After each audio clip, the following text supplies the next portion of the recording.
சினிமாவில் மட்டுமல்ல நிஜ வாழ்க்கையிலும் ஹீரோவாக வாழ்ந்த கேப்டன் விஜயகாந்த் இன்று நம்முடன் இல்லை. உடல்நலக் குறைவால் நேற்று முன்தினம் மரணமடைந்த அவருக்கு ஒட்டுமொத்த தமிழக மக்களுமே கண்ணீர் அஞ்சலி செலுத்தினர்.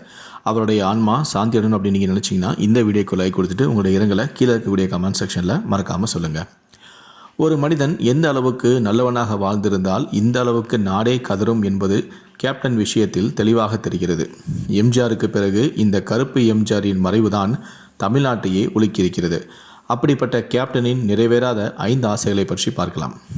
விஜயகாந்துக்கு 2 மகன்கள் இருக்கிறார்கள். அவர்கள் இருவரையுமே தன்னைப் போல ஒரு பெரிய ஹீரோவாக்க வேண்டும் என்று ஆசைப்பட்டார். ஆனால் அது நிறைவேறவில்லை. 2வது ஆசை, அதே போல 2 மகன்களின் திருமணத்தையும் பார்க்காமலேயே இறைவனடி சேர்ந்து விட்டார்.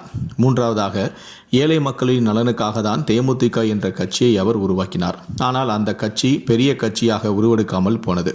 4வது, எம்ஜிஆர் போல முதலமைச்சர் நாற்காலியில் அமர்ந்து மக்களுக்கு நல்ல செய்ய ஆசைப்பட்டார். ஆனால் அதுவும் நடக்கவில்லை. கடைசியாக 5வதாக பணத்தை பெரிதாக நினைக்காமல் அனைவருக்கும் வாரி வழங்கி வந்தார். அதே போல ஏழை மக்களுக்காக பல திட்டங்களையும் செயல்படுத்த நினைத்திருந்தார். ஆனால் அவரை சுற்றியிருந்த நரி கூட்டத்தினரால் அவர் வீழ்ச்சியடைந்தது ஊருக்கே தெரியும். பணத்தாசை இல்லாதவரை பதவி ஆசைக்காக சுற்றி இருந்தவர்களை வீழ்த்திவிட்டனர். சமீபத்தில் நடந்த தேமுதிக பொதுக்குழு கூட்டத்தில் கூட அவருடைய நிலையை பார்த்து கண்ணீர் வடிக்காத மக்களே கிடையாது.